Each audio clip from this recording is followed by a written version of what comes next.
தனுசு ராசி. தனுசு ராசிக்கு அதிபதியே குரு தான். அவர் உச்சமாக போறாரு. அப்ப அந்த ராசிக்காரவங்க வந்து நிம்மதி பெருமூச்சு விடணும். இப்ப 7ல குரு உட்கார்ந்து ராசியை பார்த்துக்கிட்டு இருந்தாரு. இருந்தாலும் கண்ட சனி 4ஆம் இடத்துல சனி உட்கார்ந்து இருந்தாரு இவ்வளவு நாளா. அப்ப கொஞ்சம் ஹெல்த் ட்ரபிள், கொஞ்சம் வயோதினமா இருக்கிறவங்களுக்கு கொஞ்சம் பிரச்சனைங்கிற மாதிரி எல்லாம் இருந்திருக்கும். அப்ப இப்ப குரு வந்து உச்சமாகி அந்த சனியை பார்க்க போறாரு. அப்ப சனியை சாந்தப்படுத்த போறாரு குரு. அப்ப கண்டிப்பான முறையில நிச்சயம் நல்ல பலன்கள் எதிர்பார்க்கலாம். எதிர்பாராத திடீர் அதிர்ஷ்டங்கள், திடீர் யோகங்கள் தனுசு ராசிக்காரவங்களுக்கு உண்டு. சரிங்களா? ஏன்னா ராசிநாதன் 8ல உச்சமாகிறதுனால 8ஆம் இடம்ங்கிறது உயிர் சொத்து. 8ஆம் இடம்ங்கிறது இன்சூரன்ஸ் பணத்தை தெரிவிக்கிற இடம். 8ஆம் இடம்ங்கிறது எதிர்பாராத திடீர் அதிர்ஷ்டங்கள், திடீர் யோகத்தை தரக்கூடிய இடம். சரிங்களா?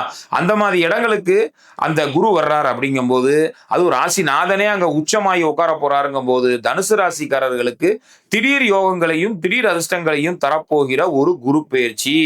அட்டமத்து குருன்னு பயப்பட வேண்டாம். ஏன்னா உங்க ராசிக்கு 4ஆம் அதிபதியாகவும் குரு வர்றாரு. 4ஆம் அதிபதி உச்சம் பெறும்போது சொத்து சேர்க்கை உருவாகும்.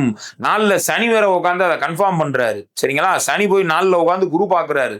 அப்ப கன்ஃபார்மா வந்து சொத்து வாங்குற அமைப்பு கண்டிப்பான முறையில தனுசு ராசிக்காரவங்களுக்கு பிறந்த கால ஜாதகத்துல யோகமான தசா புத்தி நடக்குதுன்னு வச்சுக்கோங்க. இப்போ சொத்து வாங்குவாங்க தனுசு ராசிக்காரவங்க. அட்டமத்து குருன்னுலாம் பயப்பட வேண்டாம், முடங்கி கிடக்க வேண்டாம். ஏன்னா குரு 2ஆம் இடத்தையும் பார்ப்பாரு, 12ஆம் இடத்தையும் பார்ப்பாரு, 4ஆம் இடத்தையும் பார்ப்பாரு. சோ 2ஆம் இடத்தை பார்க்கிறாருங்கும் போது வருமானம், குடும்ப வளர்ச்சி, பொருளாதார வளர்ச்சி, தன வளர்ச்சி இதெல்லாம் நல்லா முன்னேறக்கூடிய நேரம். 4ஆம் இடத்தை பார்க்கிறாருன்னா சொத்து வாங்க போற நேரம். தாயாருக்கு ரொம்ப நாள் உடம்பு முடியாம இருந்தாங்கன்னா அது வந்து இப்ப சரியாகக்கூடிய நேரம். 12ஆம் இடத்தை குரு பார்க்கிறாருன்னா சுப விரயத்தை பண்ண போற ஒரு அற்புதமான நேரம். சோ விரய பாவத்தையும் 2ஆம் பாவத்தையும் குரு பார்க்கறதுனால எந்த அளவுக்கு பணம் வருமோ அந்த அளவுக்கு செலவுகளும் வருங்கிற மாதிரியான ஒரு நல்ல பயிற்சியாகத்தான் இருக்கு. தனுசு ராசிக்காரவங்களுக்கு அட்டமத்து குருன்னுலாம் பயப்பட வேண்டாம். ராசிநாதன் உச்சமாகிறார். கண்டிப்பா நல்ல பலன்களை தனுசு ராசிக்காரவங்களுக்கு திடீர் யோகங்களையும் அதிர்ஷ்டங்களையும் தரப்போறார். அதுல சந்தேகம் இல்லை.